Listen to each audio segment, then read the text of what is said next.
We're live. I'm not seeing it yet on my thing. Oh, I see it as live. Oh, hello everybody. Welcome to Diploma Sports. This is an intelligent intersection of politics and sports. We have had some technical difficulties, but we are here again. So thank you for joining us. I'm joined by my two friends, Stephen and Ghost. Hello, gentlemen. Hey, how's it going? Glad to be back. Yep, man. Time for take two. All right, so take two. This is going to be so much smoother. Okay, so today we are going to discuss or continue to discuss the budget. We're going to pick up on a few of the topics that we talked about last week, as well as discuss Obamacare and Trump Care and the new healthcare system that the Republicans are moving forward. We'll look at and then also we're going to talk a little bit about free agency to start us out. Lots of fun moves happening in the NFL right now. And I guess if we have time, we'll talk about college basketball because that's all I've been watching. But before we do that, Ghost, why don't you tell us the world how to find us? So you can, of course, find us at Diploma_sports or at the tag on Gab or Minds. You can also find us on Facebook at Diploma Sports. And, of course, you can come read some of our articles on WordPress. And, yes, I look forward to discussing Ryan Care today with you. Yes, yeah, I'm sure we all have enough to bitch about on this particular topic from a variety of different angles. Yeah, Stephen, you're turning your camera on and off, which is providing this interesting insight into your life. Into my room. Yeah, cool. I'll fix that one. All right, so yeah, let's get started with the lighter stuff now. Free agency. As our viewers are hopefully aware, I'm a big Eagles fan, and it was a great day for the Eagles Nation. Fly Eagles fly. We got Alshon Jeffrey, a definitive #1 receiver, great target for Carson Wentz, and I think it's going to be all around a good thing. I mean, that was really what was not. I mean, we were missing a lot of things, but that was really the big thing that we needed. Was a reliable #1 receiver who won't drop the fucking ball when we pass it to him wide open down the field. So. Very happy about that. A couple other side notes, as I had mentioned before we had technical difficulties. The one and only Matt Barkley is now a 49er. Did not get Kirk Cousins, who did request for a trade, but was denied by Dan Snyder because as an owner, he doesn't know how to do anything. So that's what's happening. Oh, the other news I thought I might mention real quick is that Tony Romo will be traded. To most likely either Houston or Denver. The other team, Denver, yes, Denver. With Kansas City being a kind of a distant third because they are publicly committing to Alex Smith for some ungodly reason. So just like Boogie Cousins, Alex Smith's job is completely safe. He will not leave Kansas City. Exactly. They are sticking to they're sticking to him just like the Kings are sticking with Boogie Cousins. That is 100% correct. Dude, and I believe Alex Smith can get him there. I think Alex Smith is a good quarterback, and with the right pieces around him, yeah, he's threatened a lot of teams.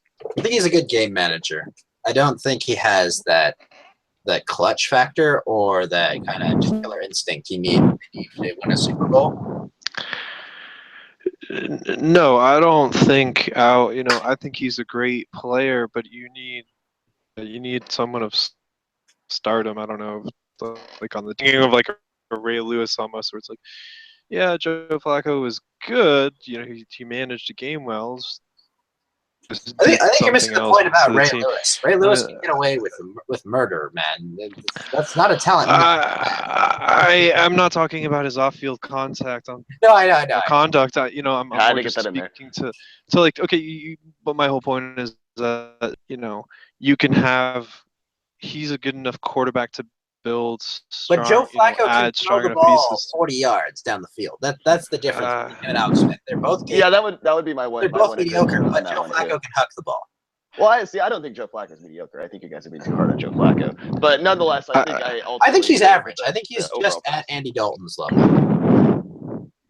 I agree with that. I think that's fair. I think Andy Dalton can throw the ball too. But I also think that he's masked a lot by AJ Green. Well, I mean, in just comparison to the last Super Bowl, he's no Matt Ryan or Tom Brady.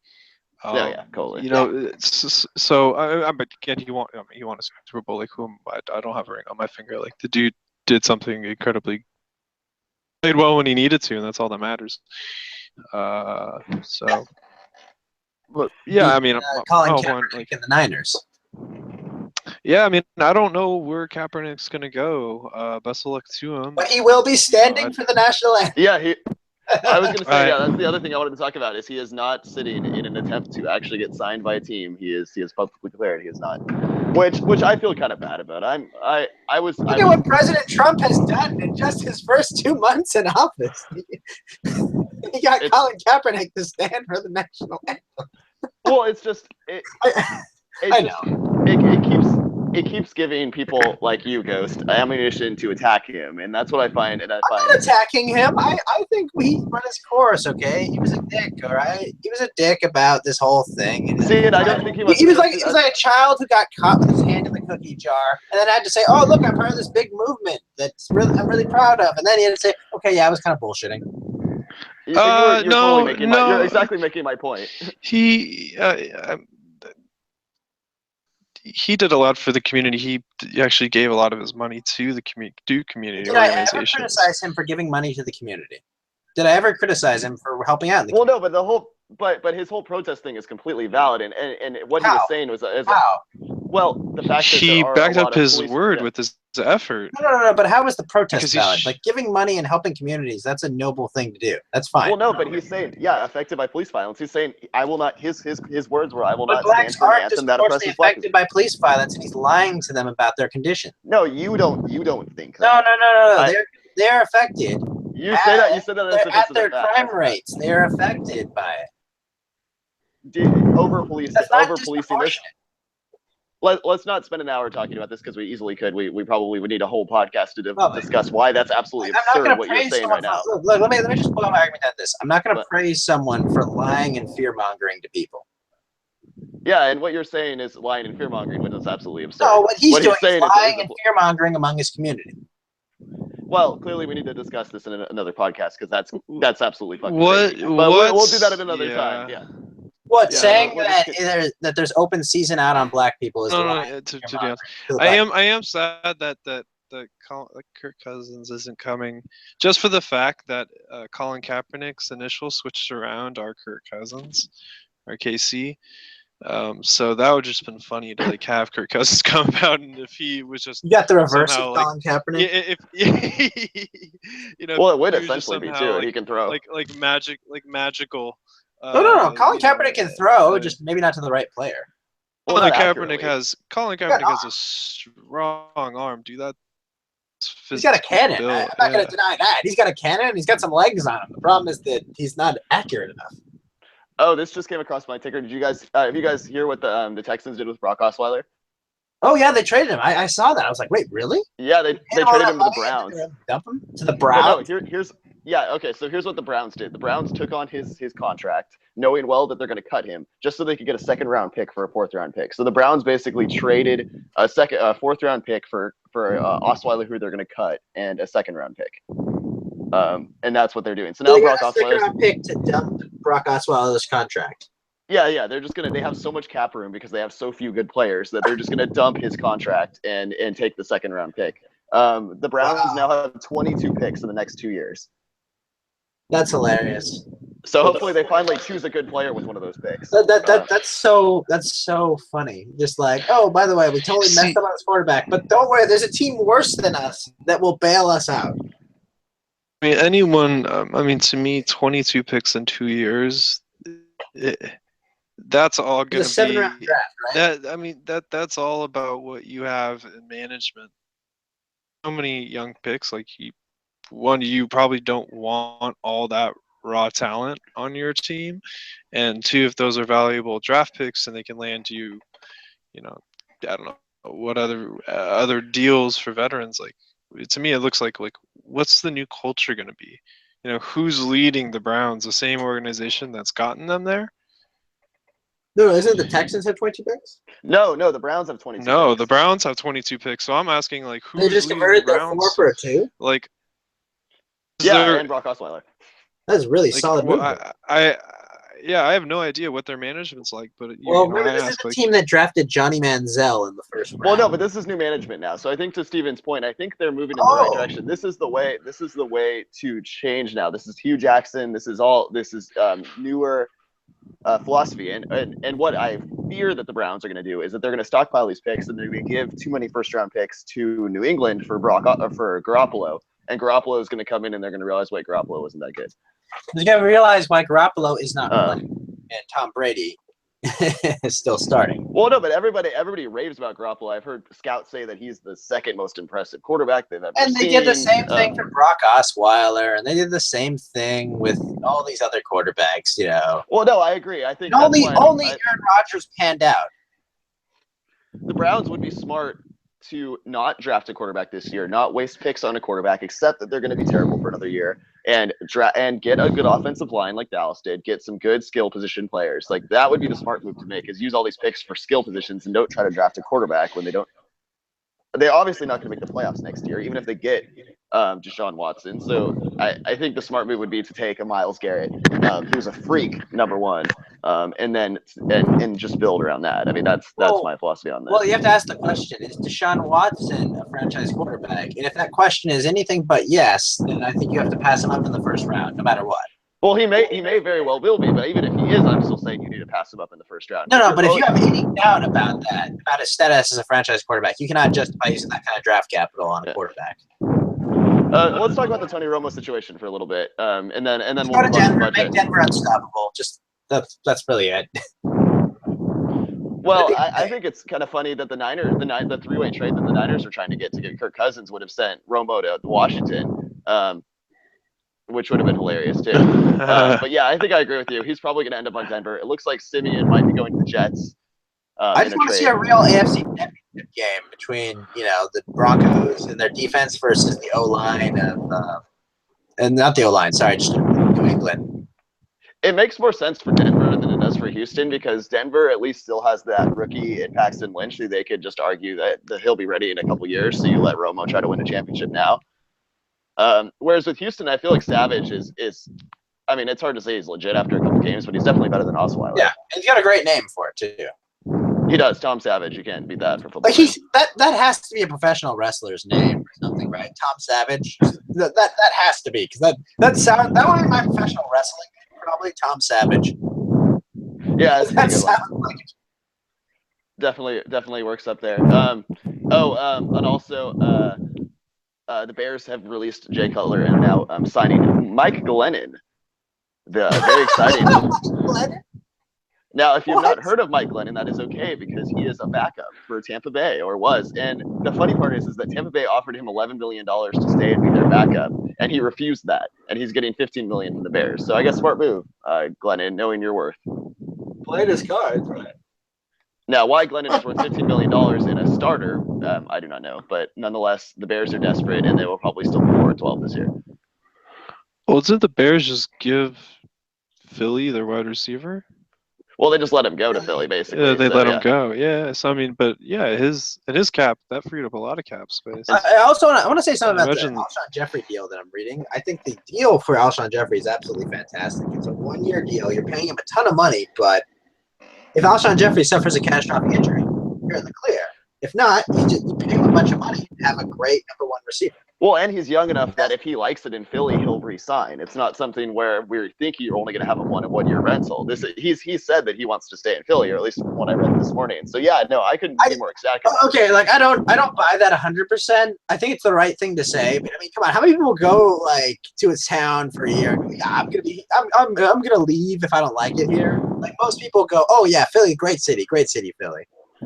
But one thing I will say about Philly is we hate our quarterbacks, but we love our receivers. Deshaun Jackson was always loved here, and people still love Deshaun Jackson here.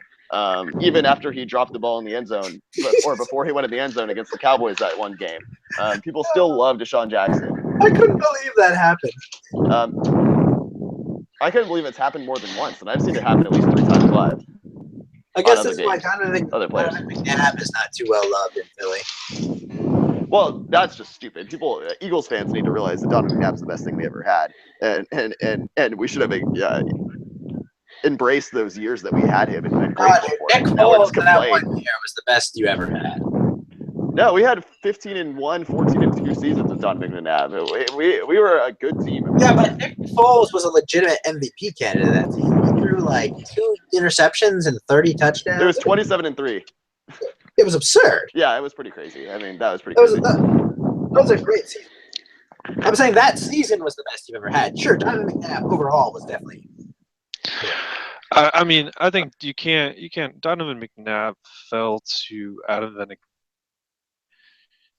Basically the assassin. Yeah, and I mean, that and McNabb did throw that interception in the end zone. I mean, we were really a couple McNabb-ish plays away. And I mean, that's why people hate it, because he always did that. I mean, it at points in games when we really needed it to, it always seemed like, oh, Michael Vick's going to the Super Bowl. Michael Vick's winning this game when we should be winning this game, and et cetera, et cetera. But, life of an Eagles fan. Oh, man. So, yeah, I think that's generally the free agent news that I know of. Unless you guys hear anything else, we can start our next wave of the discussion. Adrian Peterson's still in the wild. D-Jax. Wait, did Deshaun Jackson really go to the Bucs? Oh yeah, Deshaun Jackson's on the Bucs now. That's right. That's one move that worth mentioning. Wow, that's a lot of good. The one point I heard that was super value on that is that now Mike Williams is a top 10 fantasy draft position, because Deshaun Jackson's going to draw away those double coverage. Yeah, but they still have, what's his name? They're number one. They got two Jacksons now. They got Vincent Jackson and Deshaun Jackson. But no, they also have not Mike Williams, but the other guy. Safarius Jenkins? Maybe I am thinking of Mike. No, I'm not. The Dolphins didn't do anything, though. So we can talk about that. They're looking at players according to this role of players. But can he still go? Two basketball updates is Lance Stevenson got signed to his second 10-day contract with the Timberwolves. Oh. Which is, I think, just funny. But I don't know if you guys heard Matt Barnes got signed to the Warriors. Yes, I did. I did hear that. It's fantastic. And Warriors-ish related, contender related, Andrew Bogut got signed to Cleveland. He got signed to Cleveland, and I feel horrible about this, but he broke his leg in the first minute. Yeah, or the first game. He has been cut by not the first minute at this point. Wait, did it happen in the first minute? Yeah, the first minute of him playing. He played for 58 seconds and broke his leg. Yeah, which is, I mean, horrible. Like, I think it's horrible. It's awful. But I want to talk about like this whole buyout market. You know how like all these it's like watching a Game of Thrones. They're just gathering everyone together for what's going to be Cleveland versus Golden State Take 3 if Kevin Durant's healthy.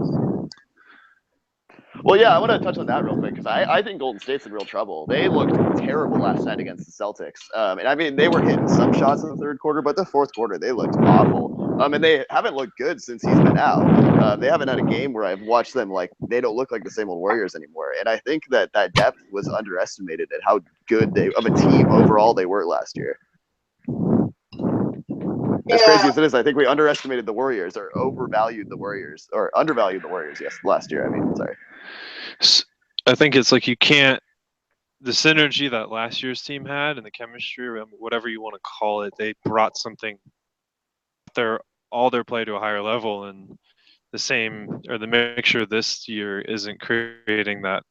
Although it's great play, it's not what we've seen in the past. I think we're jumping way, way too soon to like calling them like half-baked or something, you know. Well, no, but the Spurs are only a game and a half back of getting the 1 seed at this point. No, I know. If the Spurs have home field, it's over. No, I think the Warriors still beat the Spurs in a 7-game series, no doubt. I don't know. We'll see what the drug test says of Kawhi Leonard. You know, after that magical game, he randomly got selected. Are you serious? To get a drug test. Yeah, you didn't hear about that. Well, it's like James Harrison got selected like 12 times during the season for drug tests, like random drug tests. And it's like, how do you get selected that many times randomly? Yeah, that's once a month, man. Yeah, so it's really? Just like, come on. The drug test? Oh, man. Well, but it's random selection, so that's what the NBA says. But I forgot who he what are they absolutely killed. What are they testing for? All this, dude. Anything. Performance, drugs. NBA's drug rules are. What are they? Well, the union does a pretty good job of restricting. I mean, I'm not too knowledgeable in it. I know that as far as if you rank like the unions and their ability to restrict testing, baseball is obviously best, and then basketball does a pretty good job. They don't really do a lot of testing in the NBA though, because that's why it's so weird that Kawhi was selected, because he's probably one of the people I'd least put likely to take steroids. But that is something that they've recently started. Yeah. The timing was just really funny because he had this like unreal performance. I forgot who's it against. Like I wish I had his stat line. But you know, then the next day they're like, "Oh, guess what, Kawhi? Like awesome game last night. Here's your random selected drug test. Yeah, pee in this cup. You know, out of all 32 teams and all players, you've been selected, right? So I mean, I'm not trying to like spark a conspiracy. I just thought it was like really funny. Well, no, but it's I think more broader. You know, it's just like at airports. At least if they're going to racially profile, at least have them at least say they're going to do it. You know, at least if they're drug testing someone, don't try to pretend like it's you know, random when it's not. Would be my thing. Yeah, I agree with that. I think disclosure is the better way to go about that. But it's just, I think it's silly. I don't think it was targeted. I think it was just a very strange coincidence. Well, no, and I don't even necessarily think that he was, but like the James Harrison situation, like I said, he was about like 11 or 12 times throughout the season. I forget. It was an absurd amount. It wasn't even like 2 or 3. It was over 5 for sure. And I'm pretty sure it was in the double digits. So for him to be selected, it wasn't random. It obviously wasn't random. Now, granted, the NBA hates it or the NFL hates it, but still, like let's know what this is. You know, let's say what it is. James Harrison ever been caught with drugs before? I don't believe so. He's never been suspended for that. That's stupid. Yeah. All right. Well, so yeah, and then one brief thing I want to talk about college basketball real quick. It is conference tournaments right now. USC, UCLA right now. I'm watching. It's coming down to the final minute. Very exciting. But in general, these tournaments are great. I love college basketball. It is very thrilling. Basketball is on from 9 in the morning until 11 o'clock at night every day. Until we get to March Madness, which will absolutely be fantastic. We'll have to spend next week talking about March. Isn't March Madness already going on? Selection Sunday is this Sunday. So the actual, but this is technically March Madness because these are the first tournaments. These are people playing themselves into the big tournament and all the other, you know, seedings. You have a Duke North Carolina game tomorrow that is just a matchup between the two because of the tournament. UCLA looks great. Overall, really exciting season so far. I think it's been much better than the NBA season so far. But I think obviously we'll have to see how the NBA season turns out before we can make any judgments on that. Okay. Yeah. Okay. So sorry, I had to take a drink of water. All right. So yeah, I think now we can move on to the more heavier stuff. So let's pick up where we began last week in discussing the budget. Lots of buzz this week around healthcare. So that's kind of been the big center of topic. So I guess let's just start there, and we'll just kind of see where the conversation takes us from there. As hopefully everybody is aware, one of the big campaign promises of the President Trump was to repeal and replace Obamacare. It's been a normal thing for a while now on the Republican side. It looks like they're actually going to do it, though there is some worries that this bill would be able to pass the Senate. It did pass the House panel today, so it looks like it's going to at least go up to a vote in the House, and then we'll see. I heard Ted Cruz say today that it probably wouldn't get the votes in the Senate, but that's another battle for another time. But I rather than focus on whether or not this is going to pass, let's just focus on the idea of healthcare and how we're going to fund it, and sort of look at the alternatives of it. So Ghost, why don't I let you start? You just kind of explain Ryan healthcare politics and what does Trump care look like? What is it like? Why is this better than Obamacare? Well, I honestly don't see too much of it that is better, obviously. So the problem is one of the most egregious things was what the Supreme Court called a tax, which is what it was, which was the individual mandate. Like they literally, the only way they could make such a mandate constitutional was to literally call it a tax. So, but the problem is what the Senate Republicans have replaced this with is a penalty for lapses in insurance coverage. So basically, they've taken the individual mandate and made it worse, which is amazing to me. Just how incompetent these Senate Republicans are and how they're going to just twist their way into defending entitlements because they have no political courage or will to roll back entitlements. Okay, so then what? so let's just more broadly then, what in your mind should Trump care look like? What should be happening then in your mind if these cowardly Republicans were standing up for your real principles? Okay, well, let me go get Paul Ryan's plan up because it's 4 pages and I can read that. Rand Paul. Sorry, Rand Paul. Let me get Rand Paul's plan up because it's 4 pages long and it is exactly what I would do. I would first repeal Obamacare. I would reinstate the HIPAA pre-existing condition protections. Well, I wouldn't do that, but I understand why he does that. I think that is a reasonable sacrifice. Equalize tax treatment of health insurance. That sounds fine to me.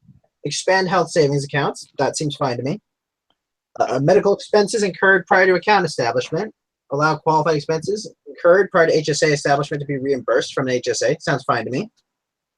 Let's see. So equivalent bankruptcy protection for HSAs as retirement funds. Sounds reasonable. Charity care and bad debt deduction for physicians. That sounds fine to me. Pool reform for the individual market. Establish independent health pools to allow individuals to pool together for the purposes of purchasing insurance. That sounds fine to me. This is pretty quick. Well, on principle, you can agree to all these things. You know, like many people agree to what Trump promises, but then the OMB and people, you know, Office of Budget Money. I forgot what OMB stands for. But basically, they run the numbers behind it and they bipartisanly explain how much all these proposals will cost. This is why the government needs to get its hands out of healthcare. It shouldn't matter if the government has money. So like what I'm talking about is like this plan sounds great, but like what are the actual like numbers behind it, and like how are you protecting, you know, senior citizens and people who need care? You know, like while currently, you know, while Medicaid and Medicare, which is what I would do personally, but none of this repeals that. Medicaid and Medicare still get to exist. All right. Well, I think more broadly, what Steven's pointing to is just the pragmatic side of this. And I said this a little bit last week. You know, libertarians love to complain about the government, but they don't necessarily know how to govern. And I think that's what when Trump said today, or not today, but when Trump said this week that it's very complicated. It's like, yes, it is very complicated. And that's the one. No, it's not complicated. But it is very complicated. No, it's not complicated. The government makes it complicated. All right. Well, I'm not. Again, philosophy versus actually governing. Yes, you can say the government. It's not philosophy. Actually governing. The government. But how are you actually? How are you going to govern? How are you going to work in government? How are people in the Libertarian Party going to sit? And more broadly in budget in general, how are you going to hold positions in government if you don't even believe in the process of government in the first place? So why should I trust what you're saying for government policies when you fundamentally don't even believe that government should work in the first place? I don't believe that, but I live in the real world. There are threats. There are threats to my way of life, both without and within my country. So I empower people with the ability to enforce will and force upon other groups, sure that I can protect what liberty I have in my country. But again, you sound great, Socrates, but what are we actually going to do to actually make... We don't need to do anything for healthcare. If we open up the health insurance, possible natural... There are still 20 million people in this country who are uninsured. There's still people in this country who will go bankrupt because they get in a car accident. But you passed a big law 20 years ago. And it made things a little bit better. It brought more people into it. More people are on Medicaid. Less people are on our private health insurance. I would prefer everybody. That brings the cost down in the private market for everyone. Okay, but the idea...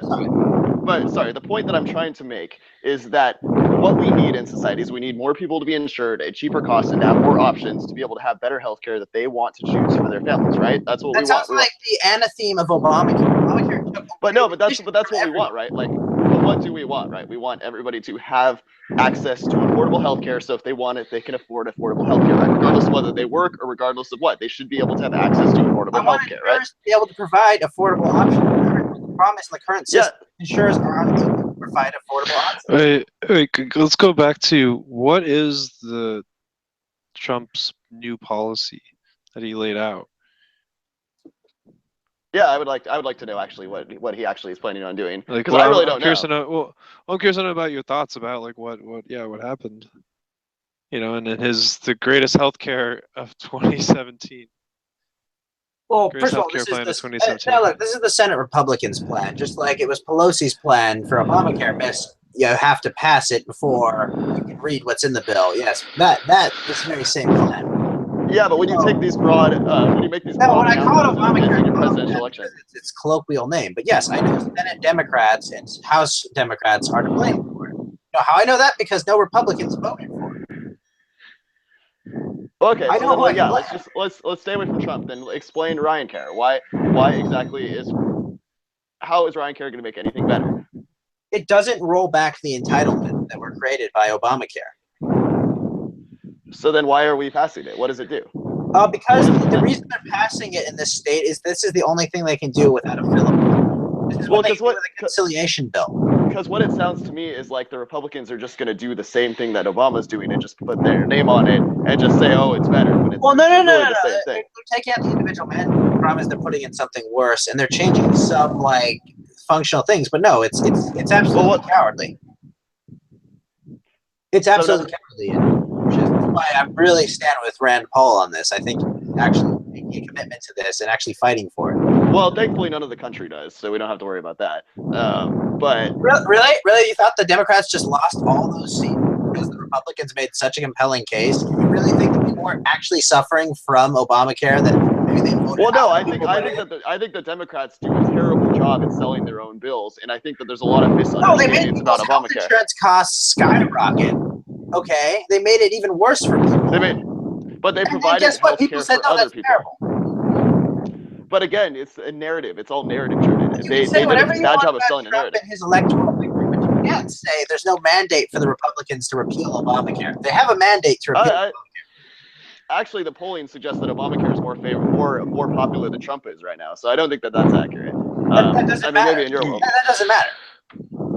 It's not that. Well, either way, I think we're getting away from the point. The point I'm trying to make is, as we look at the budget and as we look at more broadly, I think the purpose of government is to make people's lives better. That's what I hold. I think, and now, granted, the government might not be doing that. To me, then. It did not make people's lives better. Well, no, but Obamacare. The point is the point of Obamacare is if everybody is insured, that rates go down. System to try and implement single payer. I know. Okay. You're being very hyperbolic. But let me just finish my point. Obamacare, the goal. One of the architects himself said Obamacare was designed to fail. Well, you're missing. You're missing. But no, that was their statement. I'm not just making this up.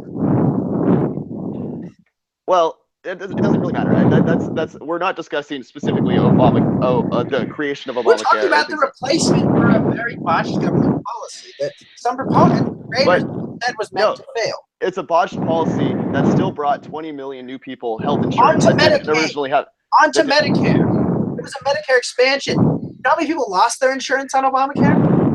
I think you're looking at the numbers incorrectly, because more people are insured now than they were, and that's the bottom line is that. Okay, why is everyone paying more if there are more people? Not everybody's paying more. Some people are paying more that happen to talk about their issues on Fox News. There's not the premiums at large are lower than they were across the country. Yeah, certain instances and certain business centered insurance policies are up, and that's a problem certainly, but that is not the overall truth. And that's the whole point, is that Obamacare was painted as something terrible, but when you actually poll people, entitlement program. That's all it is. No, but when you entitlement program, that's not the point. Implement taxes. Again, you're spouting your libertarian whatever. That's not the point. The point is that people in general like a lot of things that are in the healthcare plan, because people like the idea that you can stay on your healthcare until you're 26 and you're a child. How about this? Repeal all of Obamacare. One by one, re-implement the policies. But how does that make sense? Just fix the things. How does it make sense? Wait. Does it make sense that you have a 1,000-page bill that no one in Congress read? Every bill is 1,000. Does that make sense? That is another issue, though. That's an issue of how we create laws and how complicated they are, and lobbyists and all that. That's a whole other issue. And we should have this discussion because they affect our lives and our livelihood very much. Oh no, I agree, but again, the point I'm trying to make is what are we going to do to make people's lives better? What is this actually going to and repealing an entire bill that thousands, millions of people already depend on just so you can replace it with the same thing?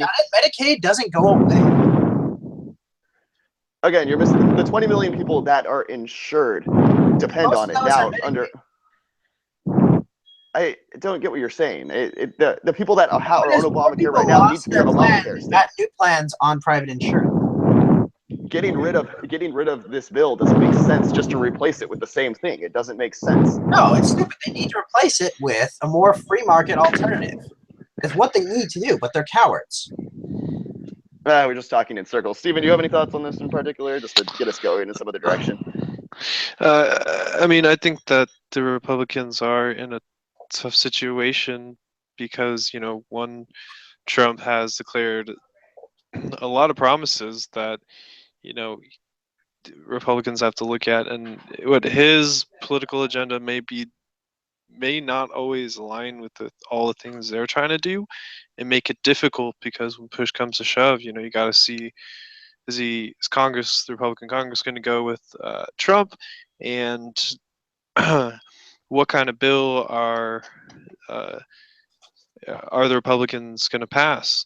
And when you look at the actual like Republican Congress, they have this very slim margin and can't really, you know, lose any of their party allegiance. In a lot of the swing states, I don't know in specific like which ones they are, but if they have a heavy voter base that may be affected by whatever aspect of the proposed bill, that will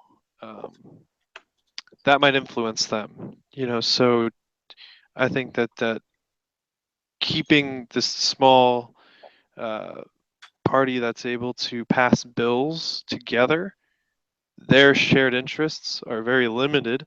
So when looking at that, they already have a small foundation to stand on. And then you have to put the filter of the Trump administration on it and all the promises he's trying to accomplish and see how much you clash or where you align. And I think it's really tricky. So I think, you know, I look at the situation, and there are a lot of competing interests. And right now, I mean, to me, I hope that they actually do something, because the worst thing to do would be to postpone it to the next, 2018 or 2020, and really see a pitfall, because every day that something happens or something that doesn't happen, to me, it's just like more people are hurting. So like you have to, if you replace it, you have to put something in there to protect folks, because yeah, premiums might go up a little bit, but there are a lot of folks who really need it.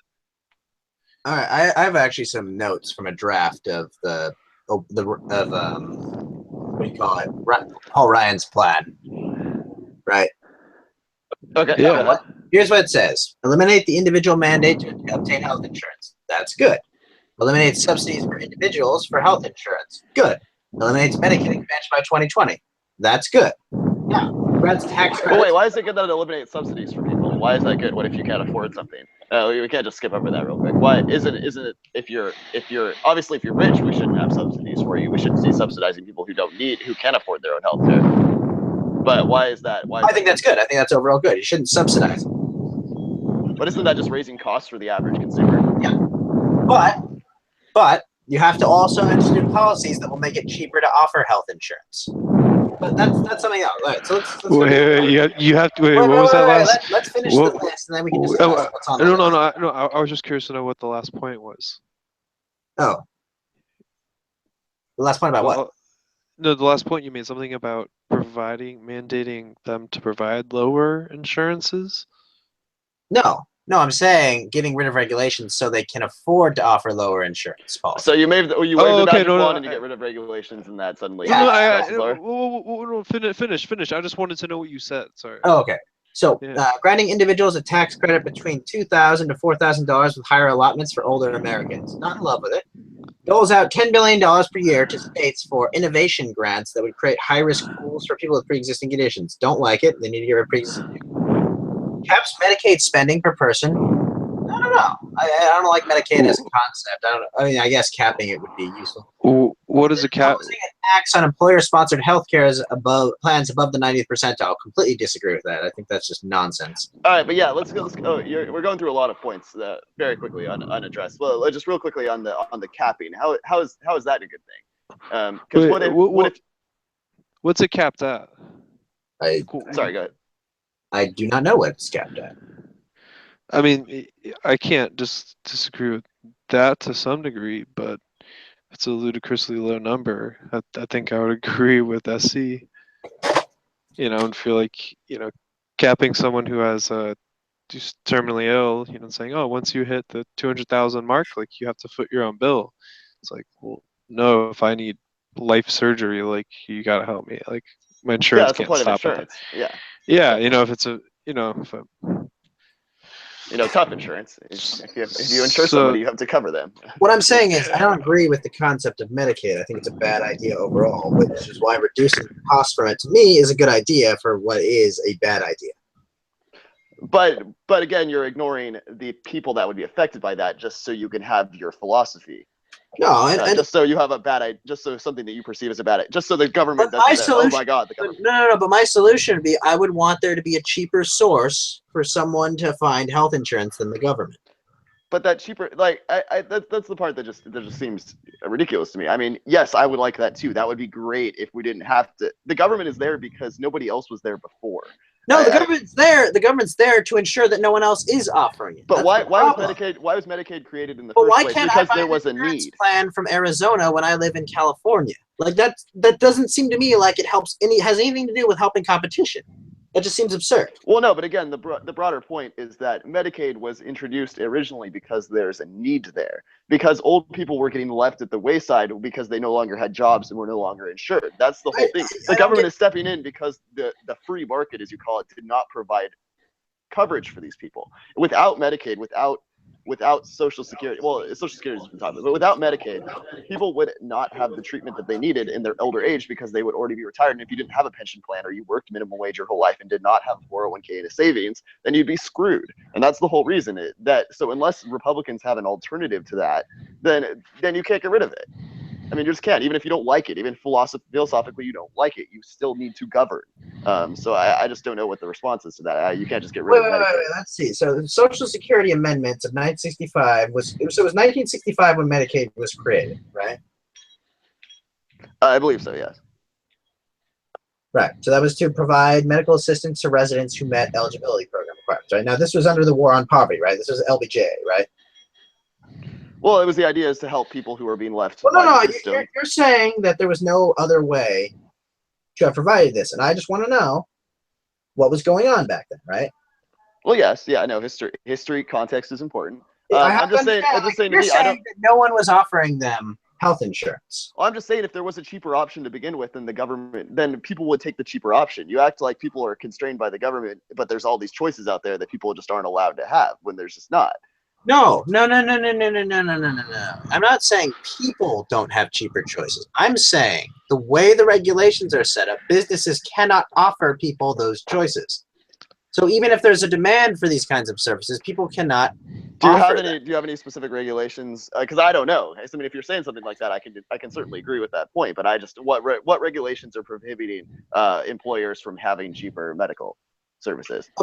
When they were mandated that their plans have to require a certain level of service, they cannot offer plans with a lower level of service. Therefore, there are not cheaper plans available. But what's the and again, I'm ignorant on this, so I'm speaking from ignorance. I'm just asking the question. What is the lowest allowable? Is that like, oh, so you're allowed a physical, a year, dental, real basic stuff, or is it even lower than that? Catastrophic. No, like basically what there would be is there'd be cheaper plans that don't offer like multiple doctor visits. They would literally just be catastrophic plans, when something bad happened, like literally.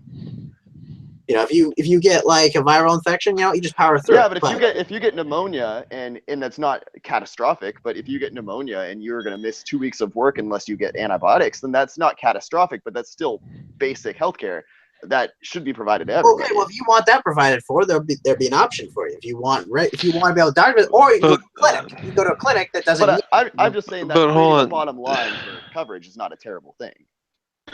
There is a critique to what that bar should be, but because the Obama administration did say that there is inadequate coverage, and that's what you're talking about. Like you're saying that they set the bar high. No, I'm not too specific on. Right. To even create a bar, right? To even mandate requirements of what coverage might be. So, I think that they wanted to, for example, make sure that there was like a dental visit, one healthcare visit, A, B, C, D, and E, right? And I agree with you, and what you're But saying is should like your dental don't be even have those, covered on your health? don't even have those. No, I mean, well, side note, dental is optional. Dental is different. No, but I'm saying like because going to the dentist is generally something that's like a maintenance No, thing that you do. no. Well, let me tell you, dental is you could buy dental is not covered in regular health insurance. Trust me, I'm on Obamacare or in California. Like you, what is it? You can that's a side thing that you would have to additional purchase. My whole thing is like they have requirements of like what certain levels of premiums and deductibles there are, and I can and you can go and argue like, hey, these rates are Wait, are you saying so. that they set a price floor or price? They set a price floor, or what are you saying? I'm not understanding. To some degree, yeah, they said that. Yeah, they said a bunch of. I'm not specific of the exact price floors, but they set certain requirements saying, you can't charge this or this. Like you have to provide more for it. You have to provide all of these services and Oh, so they making set a it price ceiling like on certain services. yeah, to some degree. I'm not too specific on what the requirements are, but they set some sort of standard on what health insurance must cover and what health insurance must be, and And that that's limits what. options. That limits options, and Right, and that's that when people are. decreases the That's what. pool of people who can get health insurance, which increases the cost for everyone else. This is the problem. It makes it costly No, for everyone else no. It because you don't decreases. have just one level No, of coverage. You have high coverage, you it have low coverage, and those get subsidized. decreases. What it's saying is that it's decreasing the amount of providers who can provide that insurance, And because that if you're also happens. But this is because what I'm saying within because just one company. You can't offer a because they're cheaper saying, well, alternative, which means that your more expensive plans have to be more expensive because your lower risk candidates who want less coverage cannot provide into your system to the same degree.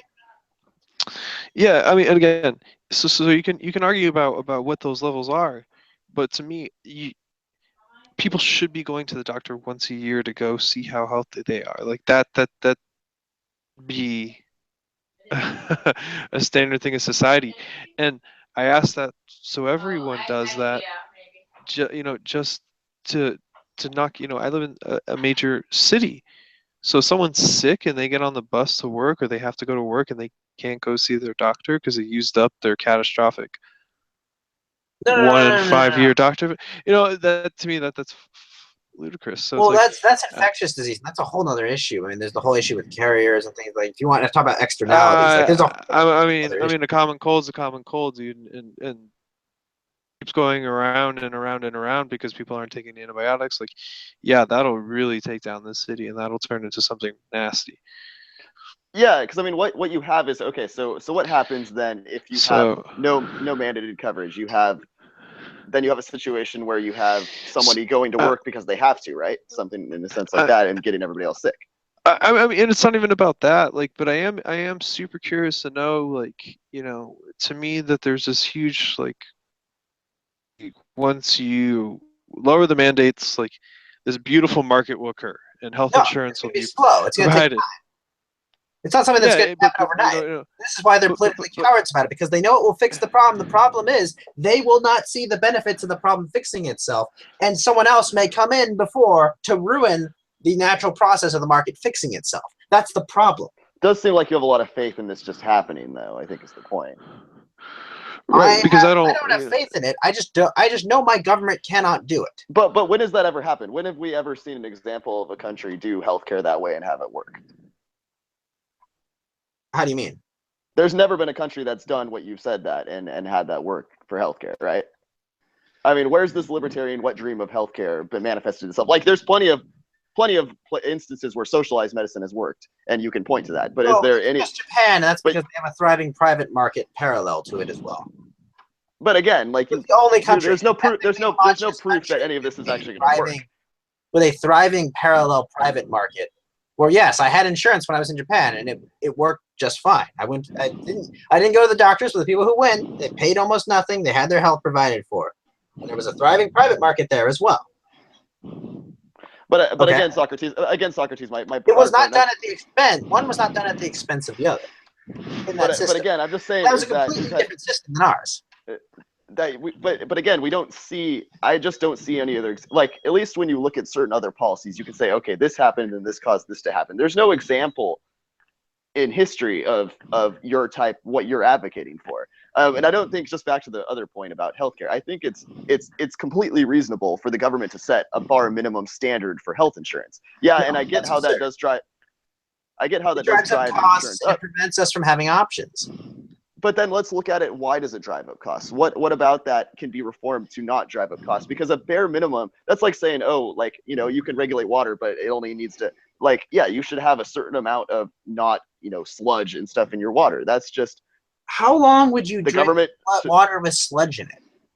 All right, water's a whole weird deal because the government basically makes it free, so there's no price mechanism with it to start, which is why that it has problems and things. Okay, there is no water side for water. It's a really so water is a bad example, but I'm just saying in general, there should be basic minimums of decency that are, you know, like, okay, if you look at like cars, like obviously there's enough government. But here's the thing, like cars, they didn't mandate these things. These things just got spread around between them.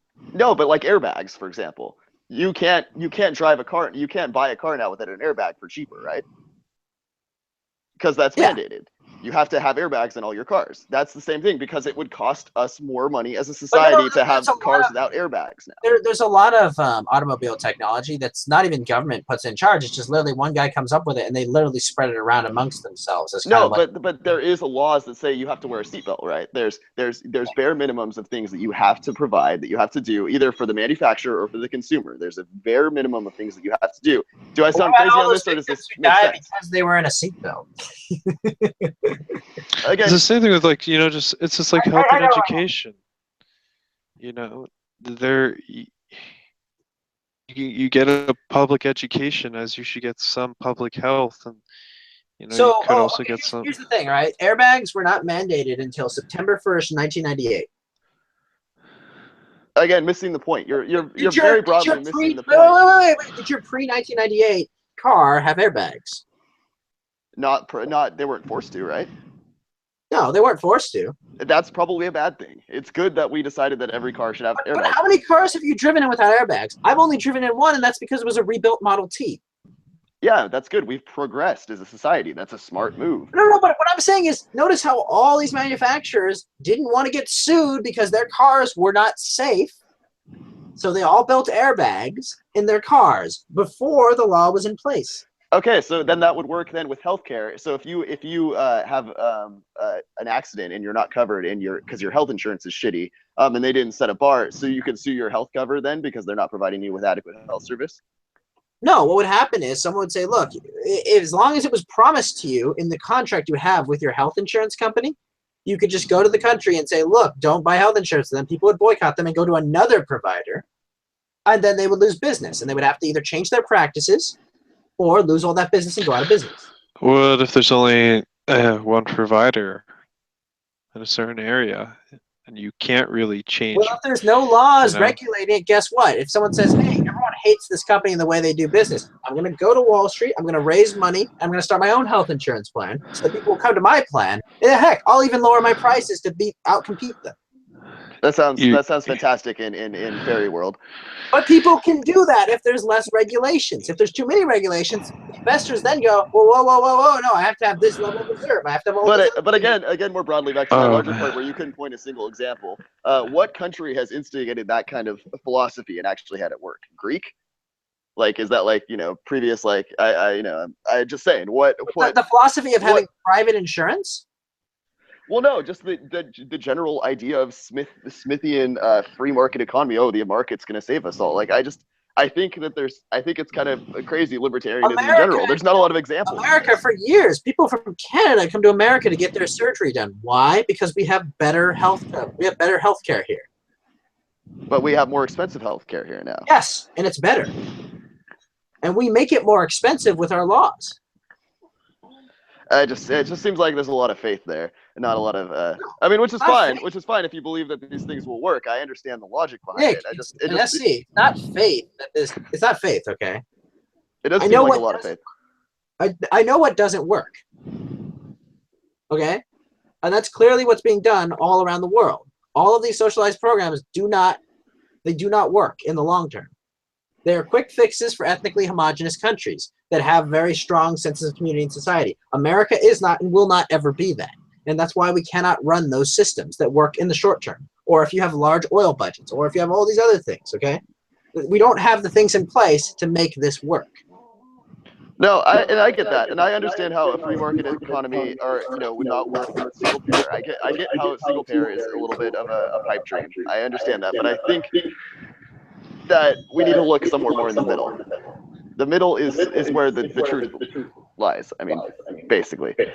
So obviously, some things with Obamacare are causing problems, but in the end, we're providing more people with health insurance, and the goal should still be to provide as many people with health insurance who need it as possible. So I only really care about how we do that, and I'm not interested in, and I am interested, I think, in the government providing a baseline of decent coverage, so that a company with with paid lawyers, with a whole legal team, can't just not give you coverage and then fight you on it, because that happens all the time, where people who have health insurance are turned away or are forced into bankruptcy because they have inadequate health insurance, even though they have health insurance.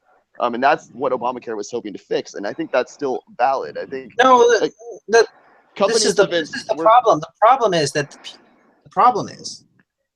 people sold these very few stories of people losing their livelihood because either one, they're irresponsible, or two, their plans didn't provide for them. And in those cases, those are sadder cases, right? There's some people were being irresponsible, and some people really got screwed. Well, there are plenty. Yeah. And they decided that this is how we legislate 315 million people, is by tragedies that happen to a small group of people. But before Obamacare, it was 40 to 60 million people. I think it was at least 45 million people were uninsured. I don't know the exact number because it's not been 2012 in a while. But before Obamacare, those now 20 million less people are, 20 million more people are insured now.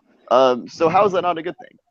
So 1.5 million people lost their health insurance coverage back in 2013, according to the Congressional Budget Office. But what is that related to, though? Is that also maybe they stopped working, maybe they weren't? It was due to the requirement that every health insurance policy meet a minimum requirement of a one-size-fits-all Cadillac plan.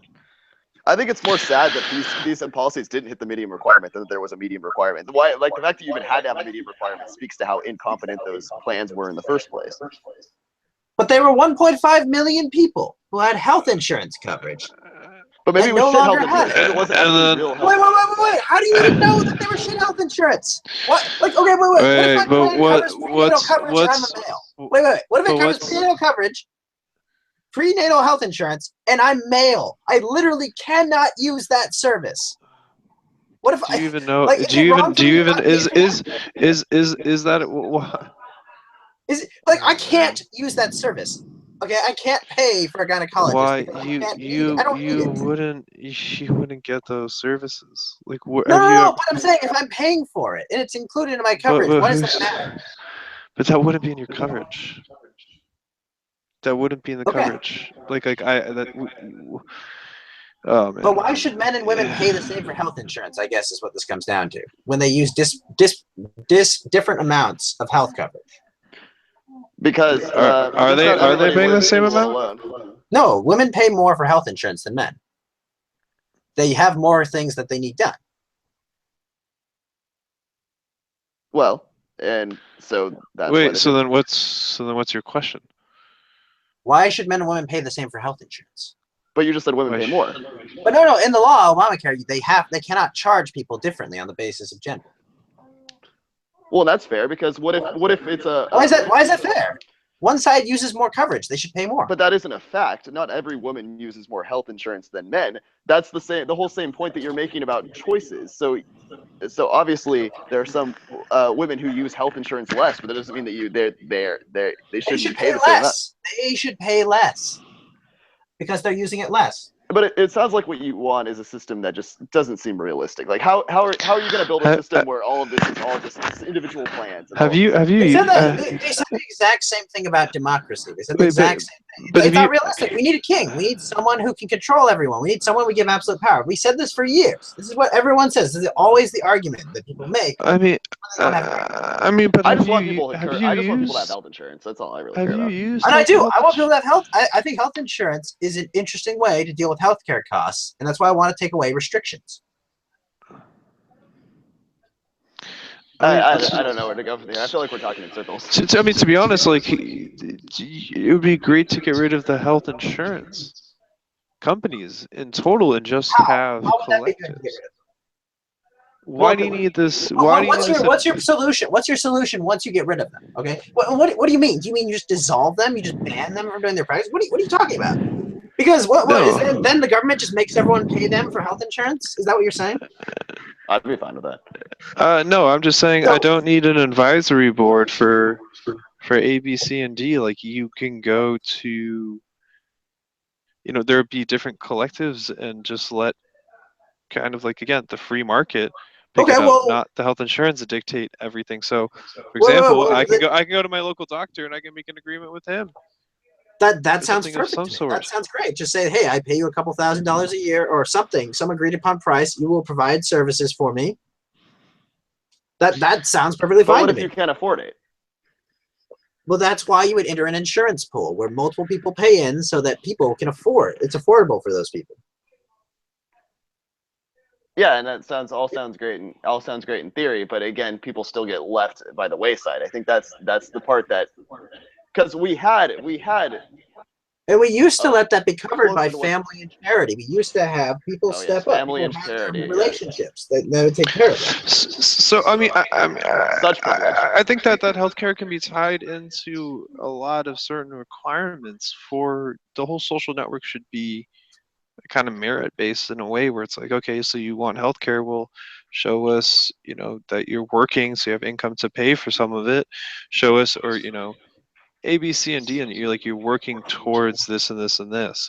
Like if you're a parent, and you can't necessarily afford healthcare, for your kid, you can get an assistance if you show that your kid goes to school, has like a 97% attendance rate, does this and this and this.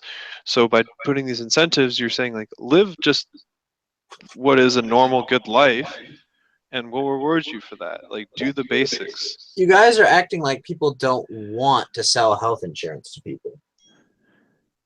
Well, no, I just don't think people offer I think- fair deals for health Wait, insurance. but okay, what's oh shit is Because I think people insulin? want to sell Well, health insurance. hasn't the price of like insulin gone up like 500% or something Okay, ridiculous? so that's an issue with patent laws and just the way that patents are price controls for companies. Like that's an issue with patents. That's the way patents work. Right, but okay, The problem is that the government is subsidizing all and- these companies to do research as well, and not asking them to provide generics when the government bankrolls a whole bunch of research. It's like they're getting it's once again them getting their hands involved by guaranteeing their intellectual property and also subsidizing. Right. Do you believe that patent laws and patents affect the price of drugs and thus affect the Yes, price of course they do. Right. So to me, Yeah, patent laws of course affect the price of drugs. that driver has a huge consequence when it comes to prescribing certain drugs or the ability of doctor basically providing health, right? If the medicine you're getting is at staggered prices and How many drugs have you taken in the last year? Because I have not taken a single prescription drug probably in the past 3 years. I mean, Well, good for you. knock on wood. There's nothing I've needed to take. Like there's nothing prescription I've needed to take in the past 3 years. I mean, I guess I'm the same I've way. been- Well, we're young. We're young. That's like different for us. It's been 10 years. No, I know. I am young. But I've been sick probably 2 or 3 times in like the last 3 years. I haven't needed any prescription drugs for any of that. I just got good bed rest and I was fine. Yeah, and that's generally the case. But I think that one of the other issues with what if you prescription actually drugs is did that need they're prescription overprescribed. drugs, though? You're lucky. Sorry? You're lucky that you didn't need prescription drugs. What if you weren't so lucky? Well, I think one of the problems is that there's a lot of prescription drugs that, quite honestly, aren't very necessary. Antidepressants are pretty dangerous, according to a lot of the research, and can have harmful long-term effects on people. Anything like antipsychotics. Well, no, but Those things. I'm talking like we're talking like the EpiPen though. Like the EpiPen is something. What if you have diabetes or you have an insulin shortage and you need like this is something you need to live. This isn't something where you have a choice. You have to have this. And what if you can't afford health insurance?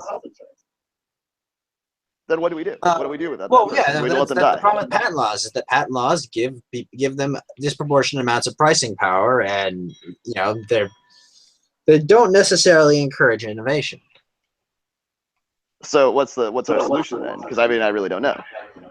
Well, I mean, just create a system whereby people can purchase drugs from other countries. I mean, that Yeah, I to mean, me I could be sounds. fair with that. You should be able to buy from other countries if Yeah, like they have why should I not be they allowed to buy provide an better stuff. EpiPen from India if there's a cheaper Indian EpiPen? Well, I think the problem is that there only is so few producers of the EpiPen, so that you're forced No, to no, pay whatever they charge. no, I get that. What I'm saying is, you know, it's like, well, you know, fine, let people buy their drugs abroad and, you know, buy them in bulk and things like that. Like, I think that is a good solution to lowering the price of drugs. Like, you don't just have to say, no, you have to charge this. You know, but if drug producers knew, okay, look, we're going to have to compete internationally. There are countries that don't have as strict patent protections that people will be able to purchase from. So we're going to have to adjust our research accordingly. Yeah, no, I mean, and that makes sense to me, and that's the thing too. I'm not Ghost. I'm not going to sit here and say that what you're saying isn't to a certain extent logical, and to a certain extent, you know, I get where you're coming from. I do. I ultimately understand that. I guess just the problem that I generally have is I just want I just want as many people as possible to be insured at as cheap of a cost as possible, and I just have a fundamental hard time believing that eliminating government from the problem will help fix that at all, if not make it worse. And I think, as the president say, healthcare is very complicated. And you might not think it is, or you might think it is and shouldn't be, but I ultimately think this is obviously a very complicated issue, and I think that it's still dangerous to just repeal Obamacare and then not provide a legitimate solution or replacement to fix it. Or as you seem to argue that they're doing, just kind of do the same thing. Yeah, and I agree. I think here's what I think. I think healthcare is complicated, and that's why I want to get it out of the hands of government bureaucrats and into the hands of creative people in the free market, or creative hospital administrators, or doctors, or nurses. I want those people being the ones who primarily come up with systems for providing healthcare. I don't want career politicians deciding how healthcare is done. I don't want them and lobbyists deciding how you guys get healthcare. That's kind of my point. Yeah, and I definitely want lobbyists to have their hands on it. When you say I have faith, I trust people who work in healthcare, and even pharmaceutical companies. I trust more than I trust politicians. See, and I do not trust pharmaceutical companies to do anything in the best interest of people. But that is a discussion for another time, certainly. So, I mean, what are your thoughts on, you know, I think that the Republicans really want, cross-state health care? And yeah, they're not passing that. That's the problem. They want to open up the health insurance market to make it interstate, so you have more choices, which is good. But the problem is, I don't think they can pass that in a conciliation bill, which is stupid. But wait, so explain that to me real quick. So I mean, I guess that so you could is that all? Is basically saying that you could be insured by a company in Arizona. So even if you don't have to be insured by a company that's located in your state, is that basically what that's saying?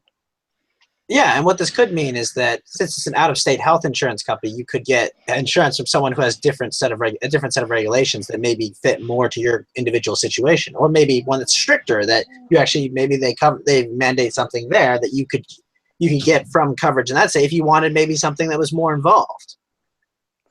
I mean, I guess that would be. Just have more choice. I'm sorry. Go ahead, Steven. No, I didn't say anything, but you know, okay.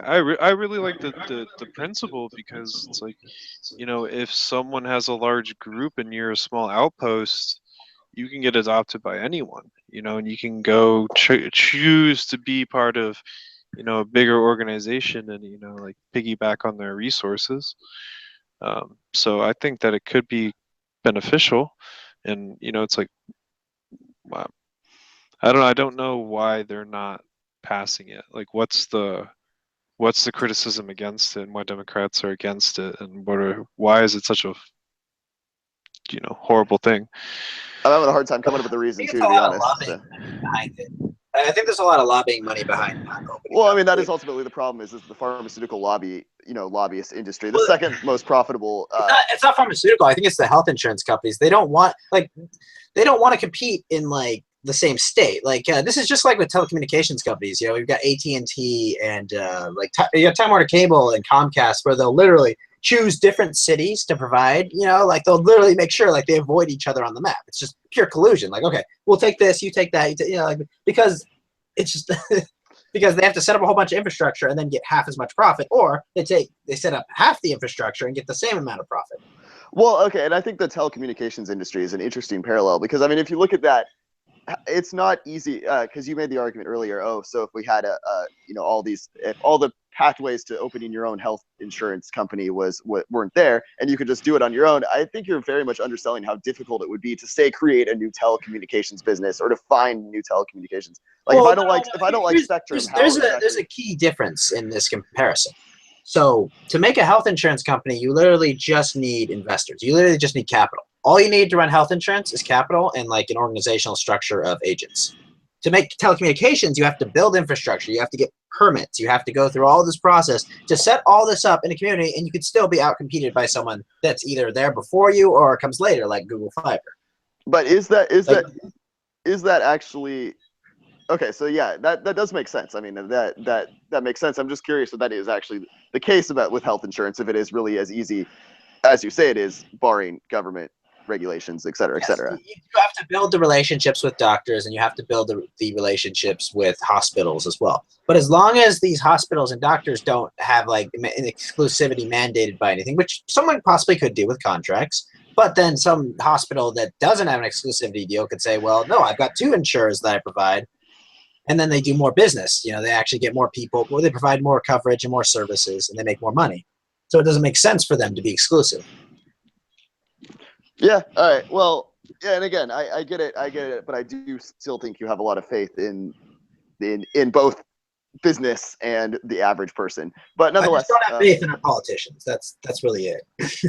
And I get that. I understand, and I understand the prism with which you see the world. I disagree. I think that there are bad politicians, there are inefficient politicians, but ultimately there are some people there that. The majority of people there who are just trying to make lives better for the American people, and there's a number of different reasons why they're not able to do that. There's millions. Yeah, his name's Rand Paul. Well, no, but there's millions. But there's millions of reasons why Obamacare has struggled, and there's a lot of different problems with that. But you had a super majority in the Democratic Senate. You could have literally put anything in that bill you wanted and passed it. You had essentially the full mandate of the people to do whatever you wanted. But this is ultimately what you have a problem when you have what's called corporatocracy, or you have basically an oligarchy where even the Democrats, the supposed liberals, are basically bought out by the medical industry. It is the second most profitable industry in the world, behind obviously oil. And so yeah, obviously they weren't going to advocate for real policies to help out the real American people because they were interested in getting fundraising money. So I mean, to address really I wonder, and this is completely off topic, but I wonder if really the only way to really address and actually fix healthcare, either by a liberal perspective or a conservative perspective, is to just get rid of money in politics. Because obviously, as long as the medical industry just gets what it wants and the pharmaceutical industry gets what it wants, how are you ever going to expect prices to go down? How are you ever going to expect choices to be more present? Well, I have an interesting proposition. To get rid of money in politics. Okay. All right. How about this? Reduce the size and power of government. Of course. That's how you get rid of money in politics. Just reduce it. If they wield less power, why would companies waste their money on small and decreasing power? Like it would be a worse investment for them to lobby than it would be for them to spend their money elsewhere. That would decrease the power of money in politics. Do you have a solution other than just reduce the government? Well, I'm just saying, like, you're asking me how to reduce the power of money in politics. I'm telling you, reduce the power of politics and the money will leave. But I'm saying that politics and government is not the problem. The problem is the money itself. And if you the reason why the money is there is because government has power and government can disproportionately increase rates of return. But you can. This is why. In North Dakota, they passed a bill eliminating corruption, and unfortunately, because of corruption, they were able to rescind it at the last moment. But it was actually. Are you trying to tell me politicians did not want to hold themselves accountable? Well, no, but exactly. But you can.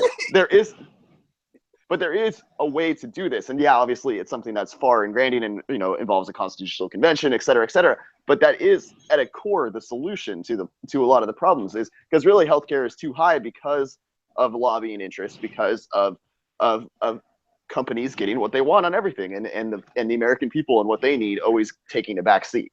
And regulations and rules that make it harder for people to have. But those regulations have two components to them. They have one component where it's people trying to do things to make people's lives better, and then they have the other component where lobbying takes its effect and doesn't actually do that, and that's the problem. So yeah, you can blame regulation, but it's regulations that's sponsored by the industry itself. So of course it's not going to be effective enough. It's just like asking politicians to police themselves. You can't ask medical industry to regulate itself. It's just like you can't ask the oil industry to regulate itself. That's what the point of the market is that people in the market make decisions based on choices that others make in that market. It's kind of a brainchild of all these individuals interacting. It's not a mandate from on high. It's not this.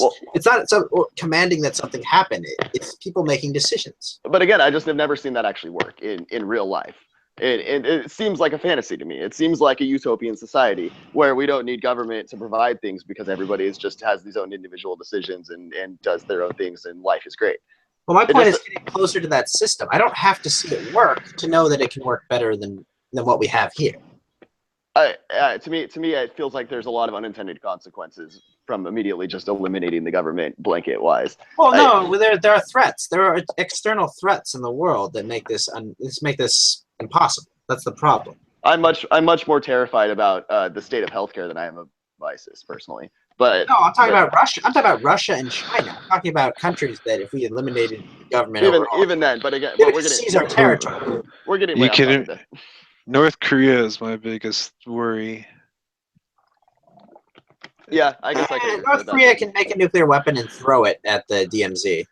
Well, I'm just worried about what their actions will involve us randomly. Because if they attack Japan or South Korea, right, then we have to basically. North Korea does not have a miniaturized atomic weapon, and if North Korea gets out of North Korea is a surf state to China right now. Like essentially, the only reason North Korea has food is because China was buying precious minerals and providing food aid to the country. Like they're so dysfunctional. And yes, they got some nuclear technology, I think, from Pakistan, and then they blow up a large oversized bomb every couple months underground to try and spear wave at the world. But if North Korea gets out of hand, China has infinite amounts of incentive to keep them under control because they want their buffer with South Korea.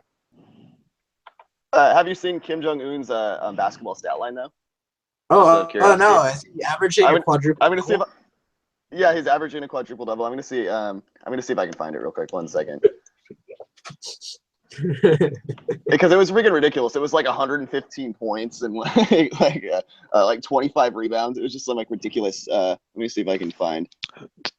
Yeah, dude, I single-handedly he saved my entire fantasy league last year.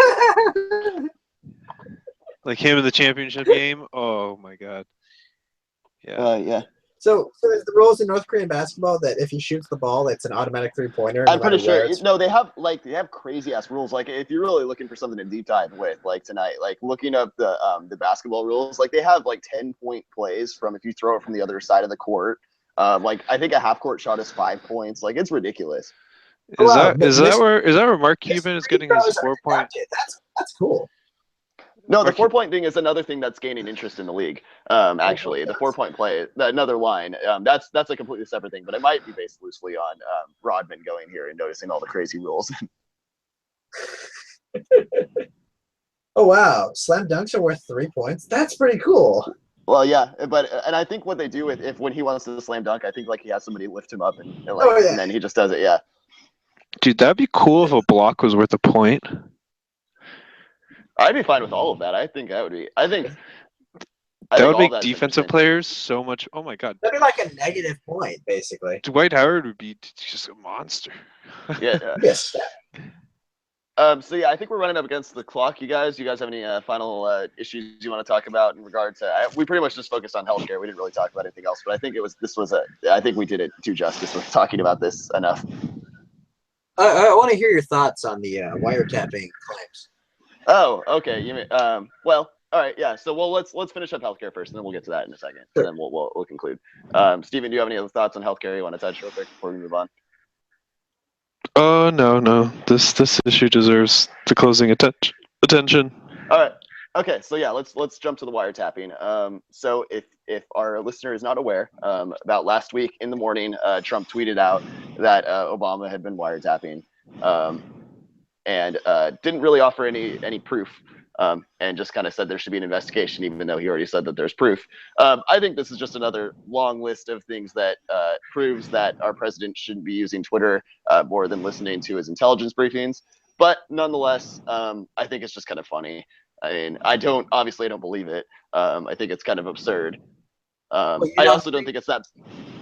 You don't think the president would wiretap American citizens without?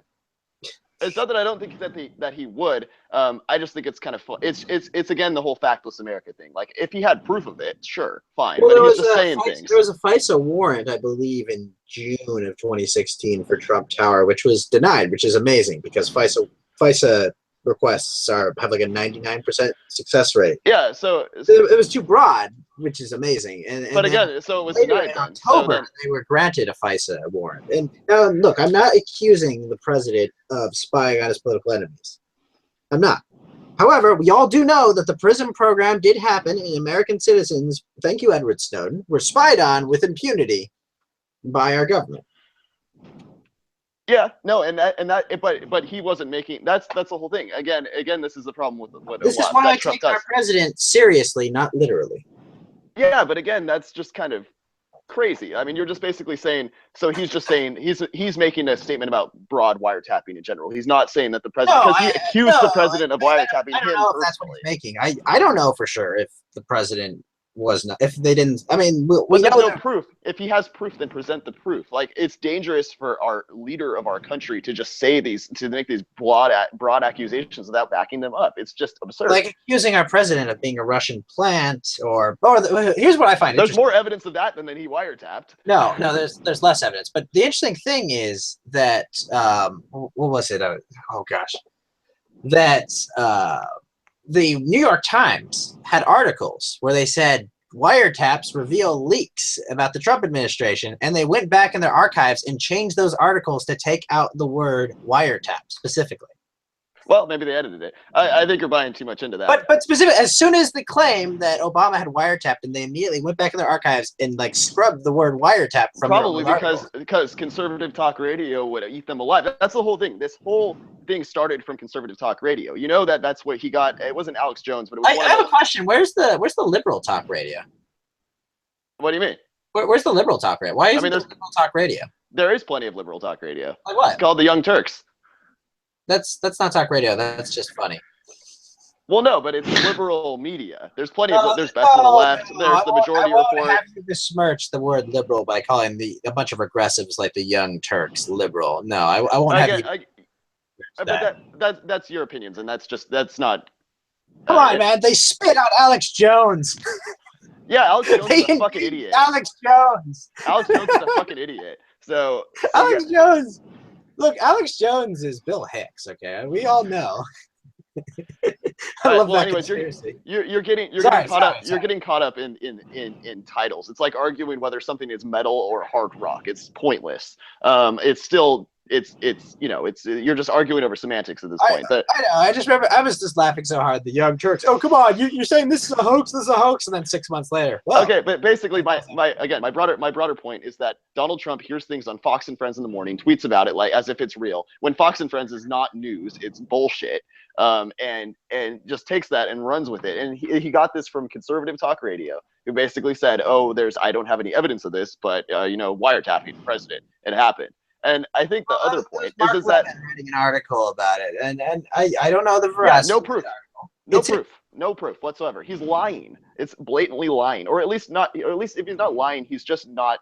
He doesn't have anything to back up what he's saying. He's just spouting nonsense into the airwaves. I remember a certain government official saying, "No, the U.S. government does not spy on does not intercept the communications of American citizens." In a public hearing. to Congress, which to me is a bit bigger of a deal than my president made. No, and that is a bigger wait, deal, a but little bit they're quick not, but they're different. They're different, and I think that also the point can be But made I too. don't remember the same outrage when it was revealed that that was absolutely a lie. There was outrage. There was plenty of outrage on liberal talk radio. I can assure you, I listened to plenty of liberal talk radio that was very angry about that, about that him not being in jail for that. I mean, completely. Yeah, That's an outrage. I don't recall all that outrage, which to me is kind of a. But just because the outrage doesn't exist on one doesn't mean it shouldn't exist on the other. It can be unwarranted. I'm not. This is why I'm saying I'm not. This is why I'm not critical of you for being outraged by this. I think that. Sorry for that. I think there's. Are you playing Super Mario World right now? No. That's just my text tone. It's the end sound for Super Mario. I'm not saying you're not wrong. I mean, I think our president should be more honest and should, back these claims up as soon as he's provided evidence of them. Absolutely. Well, and I feel like this is one of those things, like, the whole reason that Watergate blew up was because of arrogance, because of Nixon being an idiot, essentially. That's what I kind of. So he says this broad claim about wiretapping. They look into it. What if they actually find some sketchy shit on Trump? The president's IRS did target Tea Party groups with the power of the IRS, and why did that not blow up? Well, that was completely false. There was no evidence of that actually happening. Again, there's evidence that conservative groups were specifically targeted by the IRS. No, they were conservative. No, that was disproven. That was not. Where was that disproven? Where was that disproven? All the news outlets said that they targeted certain liberal organizations and certain conservative organizations. So there was never any proof that they did it along party lines. This is a 2014 issue. That was already something that was disproven, that they didn't actually do that. That was just a conservative talk radio anger monger thing. Office targeted groups based on guilt by association. They found that the one guy had done it not necessarily by the directive of anybody else. Well, I'm just saying that his own IRS official admitted that the Cincinnati office targeted groups based on guilt by association. But it was also the full report. But you just said that there's absolutely no proof that there was targeting. Well, no, but yes, and maybe I should be a little bit more clear with what I'm saying. Basically, the whole report said that there was one guy, but this is a loose cannon. This was not politically oriented. He was not directed to do so by any of his superiors. He just was one guy who did it. Well, of course, and he was immediately dismissed after the fact. No competent politician. But there was no evidence to prove otherwise. There was no evidence to prove that this was a conspiracy of the highest level. And this is an old story, and people are probably just confused what we're talking about. So it was just. No, I know, but you're talking about Watergate, and I'm talking about another scenario where government power was used to intimidate political enemies. With Watergate is that the whole reason that Watergate happened was stupidity, and I'm just saying that this is something that I feel like with Trump tweeting like this, what if they actually do investigate this and actually bring up stuff on Trump that he didn't want people to find out? I mean, I think that's the big reason that he won't disclose his tax returns, which is insane. That'd be his problem. So that's what I'm saying. I think he might end up regretting that tweet, not because maybe they were actually wiretapping him for actually something nefarious. And then what if that actually came out and it was actually they were actually wiretapping him for a reason. He was actually doing this, this, and this. Maybe he doesn't realize that this could actually happen to him. But I don't buy this Russian narrative. So it's kind of like, okay, talk about it. Talk about it. So what? It just makes my enemies look crazy, which is fantastic. I think at this point, one thing about Russia, and I'll just say this last thing and then we'll conclude. The one thing about Russia is there's just a lot of instances where there's people who are met with people in the Russian government who are speaking with Russians, which in itself is not illegal, nothing wrong with that. But then who also lied about it as well, or who at least were misleading about it. I mean, the list continues to grow with people who actually did meet with Russia who said no. Jeff Sessions specifically was asked about if he discussed the allegations of Russia's hacking, and he said, no, I did not discuss that with Russian ambassadors. No, but I mean, I'm just saying, it even came out that Trump had met with that Russian ambassador. The Russian ambassador had done a secret meeting in Trump Tower with the son-in-law. And all these people had at once denied it, and then when re-questioned on it, said, "Oh, well, there was this one meeting, blah blah." It's just, if you're telling the truth, you don't act like that. It's just kind of sketchy. It's just interesting now that we have actual McCarthyism, which is actual irrational accusations of things. Yeah, when we actually had commies infiltrating our State Department, we called it, oh, it was a witch hunt that they got nothing. But now that it's like there are no commies anymore. I think it's convenient to throw it under that, guys. Like I said last week. Let's just let the investigation happen. Let's get a special prosecutor and let's see what's going on. And if it turns out to all be false, then I will agree with you. You don't have evidence of what you're accusing of. But there's plenty of suspicion there. There's suspicion, but that's like me saying, Nick, I think you raped that girl. What? No, I'm serious. And me and this other guy, we both think you raped that girl. No, yeah, we do. We have no evidence. But if you would ask me if I provide any evidence of it, but no, we think you did. So we think we investigate. Okay, but let's. And again, we should finish up. But if you had said, I think you raped that girl, and I had said, oh, I've never met that girl in my life, and then 2 weeks later you find, oh, well, actually, no, I took her out to drinks the night before. It'd be suspicious, right? You'd think, okay, why is he lying about the one thing? What he might be lying about the other. That's what this is. This isn't me denying that I ever met the girl because I never met her. It looks like a cover-up, and the cover-up ends up being worse than the crime, it feels like. And maybe that's the case. I'm not saying that the election was hacked, but But Nick, you said voter fraud can't happen, SC. You said this. No, I don't think mass voter fraud is unproven. Now, if you can prove it to me, then sure. But mass voter fraud is unproven. That's not what this is. This is hacking the DNC and not the RNC. This is Russia choosing to release information. They tried to hack the RNC. They failed. They had evidence of intrusion attempts. Convenient. They had evidence of intrusion attempts on the RNC. Convenient. But anyways, the theory, I'm not saying I buy into this 100%, but the point is that if you go into their emails, you're going to find damning shit. It's just how it is. You're going to find stuff that's offensive to certain people. Any person who has email in general, any person who has anything of that nature has forwarded or said some weird shit at a time, especially in politics. That's just how it is. You've said things about your enemies, etc. That's just the reality of it. So it is unfair if Russia was instructed by the Trump campaign to hack one side and not the other. That is clearly terrible. I'm not saying that's what happened, but that's what we need to look into to make sure that's not what didn't happen. Because it's not like they fixed the computers to get more votes for Trump. It's that they in the last week of the election, so by the telling FBI, the truth.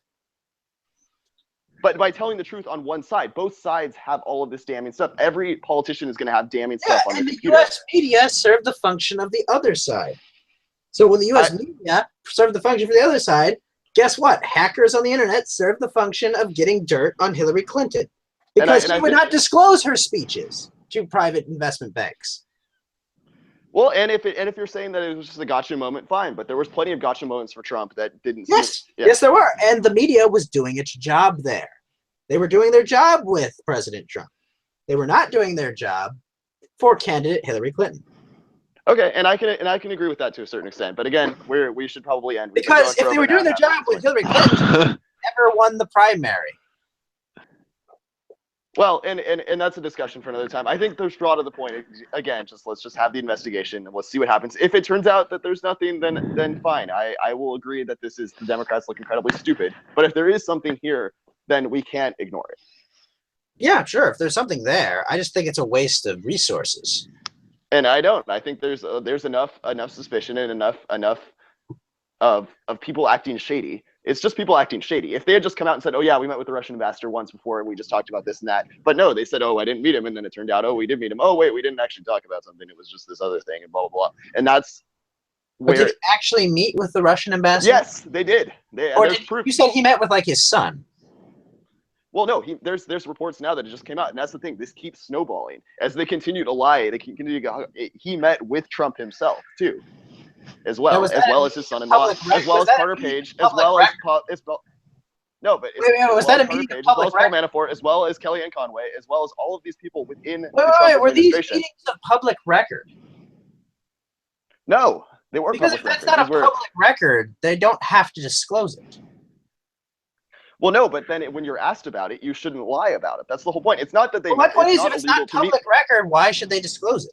It's not illegal to talk with somebody from Russia. It's not even illegal necessarily to lie about talking to somebody from Russia, but it still makes you look suspicious. But this is my point. My point is, if it's not a meeting of public record, then you don't have to disclose. It seems like you're going around a long way to make it not seem super suspicious. It kind of goes along the entire feeling of like just all the uncertainties that Trump keeps putting himself I in. don't care We're about just your like, feelings. This is my point. I don't care about people's feelings. But it's not about feelings. I It's want to about. save this country from doom.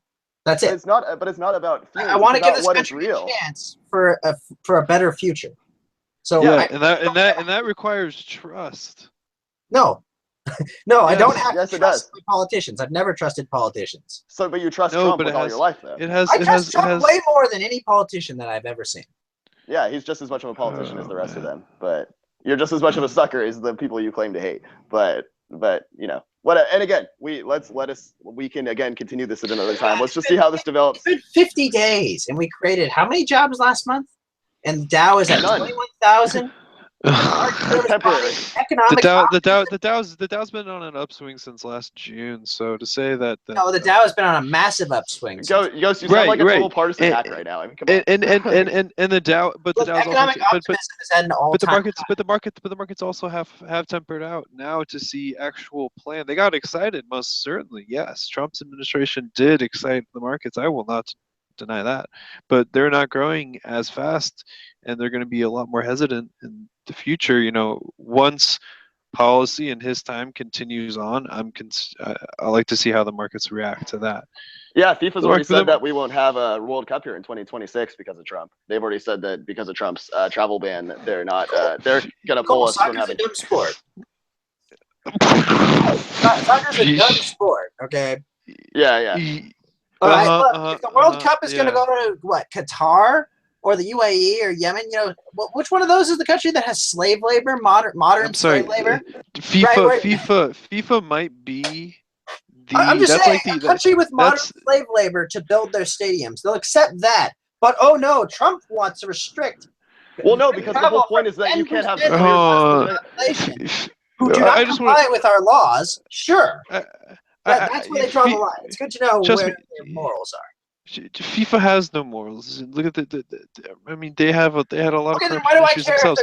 The World Cup. Well, no, this is a business thing because Trump doesn't know what he's doing. He's all of a sudden, okay, so if you have an Iranian soccer team now, they're not going to be able to come play in the United States when we host a tournament because they're another country and maybe they'll qualify. The temporary travel suspension is just that. It is temporary to redo the vetting process. I know it'll be temporary because it's going to get thrown out by law. It's going to get thrown out by law again. 2026 will be after Trump's 8-year presidency is over. So it doesn't matter. He won't even be commander. But the point is that our wallet is going to get hit more because we have such an incompetent clown in the office that the world doesn't take us seriously anymore. The world thinks we're a joke. How does the world not take us seriously? We could literally wipe every single country off the face of the map. Yeah, and we have a clown with his hand on the button. He's a joke. He's an incompetent piece of shit president. But again, he has not yet lost the nuclear codes. So excuse me if I'm going to give him time. That's a pretty high bar. Okay, this has been a really incredible. This has been a great discussion. We've been very lively. But I'll go ahead and let you guys want to say some final words, and then I will wrap us up. Steven, go first. No, I'm pretty much good. I mean, I think that journalists should, to me, have access to speak with certain people and do their job. I'm talking about like real journalists and actually having interviews with people, and you know, they're to me the ones who would do the best job in discovering what's the ties in Russia and what's going on there, because I don't think, you know, hearing after hearing might be useful if there is actually something there, but would just take so much time, and that would take like a 2-year process, and the uncertainty you'd leave over the administration would be pretty bad. So yeah, that on Russia, I think that journalism has a huge part to play, and they could, you know, really do good there. And as far as healthcare, I think that, you know, Trump, at least, he needs to win, because winning breeds winning in politics, losing breeds losing, and by all means, he's a winner. So yeah, we'll see what policy, you know, the administration and Congress can put together, you know, to have a winning policy to you know, keep the Republican Party alive. Yes, Yeah, we shall see. I wouldn't even say that they need to be kept alive. I mean, they have majorities in both the executive, they control the executive branch, they have majorities in both houses of Congress. But I think that they should follow through with what they were asked to do by the voters. I think they should come up with a real solution to Obamacare and come up with an effective repeal that puts power back in the hands of consumers and out of the hands of bureaucrats. I think that is the best way to solve the healthcare problem. That's just a simple 10-word answer to how to fix healthcare. Give consumers the power, take it out of the hands of bureaucrats. More options will breed better options. And on the matter of the media, I think the media needs to do their job, not just on Trump, which I think they've been doing generally a good job, except when they're just blatantly outright doing yellow journalism. I think they have done generally a good job of trying to hold him accountable. I just wish that they would not burn their credibility over nonsense stories so that we could all take them more seriously when there possibly could be serious issues. And, for me, they burned a lot of their credibility during the 2016 campaign when they refused to criticize Hillary Clinton, and when they refused to bring this information to Democrats who could have made different decisions. We could have had a different president if maybe they had been more critical of Hillary Clinton. But I'm happy to have President Trump. So they can accept that, look, they put all their eggs in that basket because they didn't want to get murdered by the Clinton cartel. Hyperbole, of course, obviously. But, they put all their eggs in that basket, and guess what?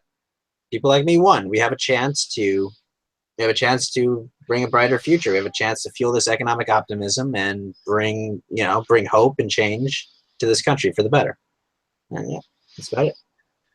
And I certainly hope that is the case. I guess my final piece, as far as the Russia stuff, I agree. Let's just hope that journalism keeps doing their job. I do disagree, Ghost. I think this is a legitimate story, and I think that the news can earn its credibility back by following through with this.